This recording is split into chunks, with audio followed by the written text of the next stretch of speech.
1994 నుండి బీసీ దళపతి రాజ్యసభ సభ్యులు ఆర్ కృష్ణన్న గారు నిరంతర పోరాటం చేసినాడు. ఆ ముఖ్య పోరాటం ఏంటంటే బీసీ, ఎస్సీ, ఎస్టీ, మైనారిటీ, అగ్రకుల నిరుపేద విద్యార్థులందరూ ఆర్థిక స్తోమత లేకపోవడం వల్ల 10th ఇంటర్లోనే డిస్కంటిన్యూ అవుతున్నారు, విద్యకు దూరం అవుతున్నారు.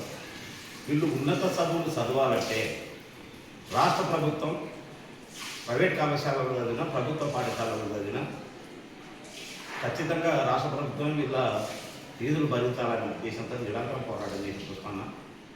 2008 జనవరి నెలలో 5 రోజులు ఆమరణ నిరాహార దృష్టి అప్పటి ఉమ్మడి ఆంధ్రప్రదేశ్ రాష్ట్ర ముఖ్యమంత్రి వైఎస్ రాజశేఖర రెడ్డి గారు ఆర్ కృష్ణన్న పోరాట దీక్షను, ఆయన పోరాటంలోని నిజాయితీని గుర్తించి జీవో 18, జీవో 50 ద్వారా ఫీజు రీయింబర్స్మెంట్ పథకాన్ని తీసుకొచ్చారు.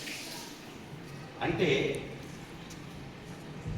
ప్రభుత్వ పాఠశాలలో కూడా కొన్ని పాఠశాలల్లో హైయర్ ఎడ్యుకేషన్కు డబ్బులు చెల్లించేవి, అలా చెల్లించడానికి లేకుండా ప్రైవేట్ కళాశాలలో కూడా చెల్లించకుండా విద్యార్థులు ఉన్నత చదువులు చదువుకునేలా ఆ పథకం తీసుకురావడానికి ఆర్ కృష్ణన్న పోరాటం చేయడం, దానికి వైఎస్ రాజశేఖర రెడ్డి గారు సహకరించి ఆ పథకాన్ని అమలు చేయడం.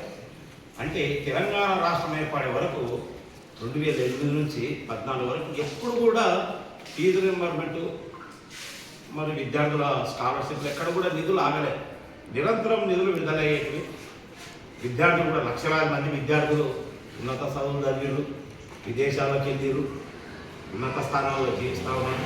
ప్రభుత్వ ప్రైవేట్ రంగ సంస్థలలో కూడా మరి వాళ్ళు బాధ్యత వహిస్తూ ఉన్నారు.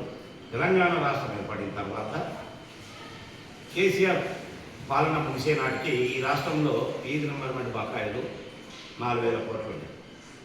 మరి ప్రభుత్వం రేవంత్ రెడ్డి ప్రభుత్వం ఏర్పడి దాదాపు 30 నెలలు అవుతుంది.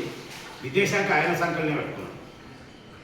విద్యా వ్యవస్థను అదో చేస్తా, ఇదో చేస్తా, భూతల సంఘం చేస్తా, అసలు ఎడ్యుకేషన్ మీదనే నాకు గురేంత చెప్తాడు. ప్రతి మంత్రి అదే మాట్లాడతారు, కానీ అమల్లో మాత్రం శూన్యం ఉంది. దాదాపు రాష్ట్ర బడ్జెట్లో 20% విద్య కేటాయించాలి. ఎందుకంటే ఈ రాష్ట్రం సుదీక్షంగా ఉండాలన్నా, అభివృద్ధి చెందాలన్నా ముఖ్యమంత్రి రేవంత్ రెడ్డి గారు చెప్తున్నట్టుగా 2047 నాటికి తెలంగాణ రాష్ట్ర సంపద 3 ట్రిలియన్లకు చేరుకుంటుంది. నేను చేస్తా పని అంటున్నాను.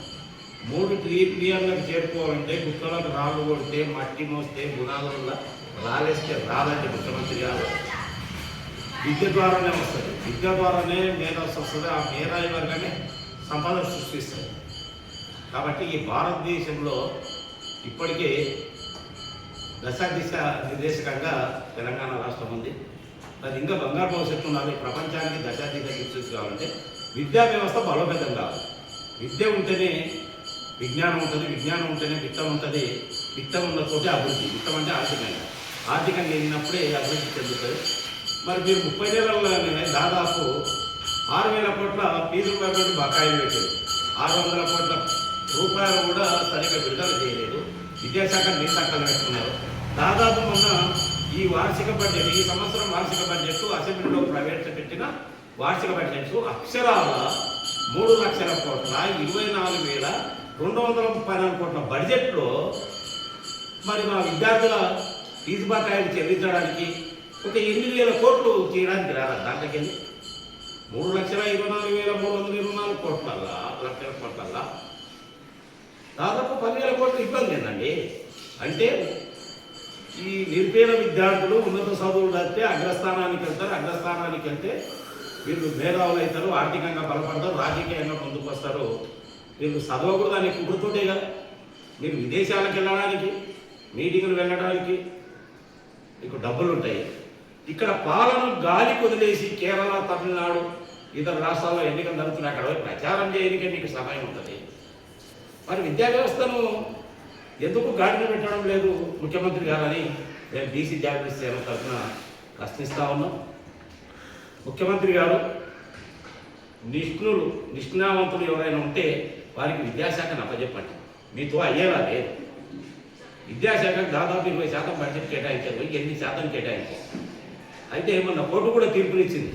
వచ్చే విద్యా సంవత్సరం 2026-27 విద్యా సంవత్సరంలో ఈ ప్రైవేటు కళాశాలలో చదివే నిరుపేద విద్యార్థులందరూ తమ సొంతంగానే డబ్బులు చెల్లించుకోండి, ప్రభుత్వం ఏదైనా ఎప్పుడైనా ఫీజు రియంబర్స్మెంట్ బకాయిలు మీ అకౌంట్లో వేస్తే తీసుకోండి అంటే అది అయ్యే పని కాదు, కాని పని కాదు. అసలు నిరుపేద విద్యార్థులు ఉన్న చదువులు చదువుకోనికి ఆర్థిక స్తోమత లేకపోవడం వల్లనే కదా రాష్ట్ర ప్రభుత్వం ఫీజు రియంబర్స్మెంట్ పథకాన్ని తీసుకొచ్చింది. ఇది మామూలు పథకం కాదు. భారతదేశంలో తెలుగు రాష్ట్రాల్లో తప్ప ఏ రాష్ట్రంలో నేటి వరకు ఫీజు రియంబర్స్మెంట్ పథకం అమల్లో లేదు. అది హరికృష్ణన్న గారి పోరాటం.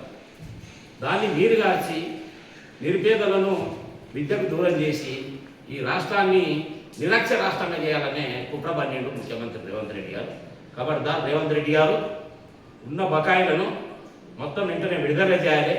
విద్యా సంవత్సరం ప్రారంభమైన నాటికి మా విద్యార్థులు స్వేచ్ఛగా ఉన్న చదువులు చదువుకోవడానికి అవకాశం ఇవ్వాలి. లేకపోతే విద్యార్థి లోకమంతా అగ్నిగోళమై మండి మీ అధికారాన్ని కబలిస్తుందని హెచ్చరిస్తాము.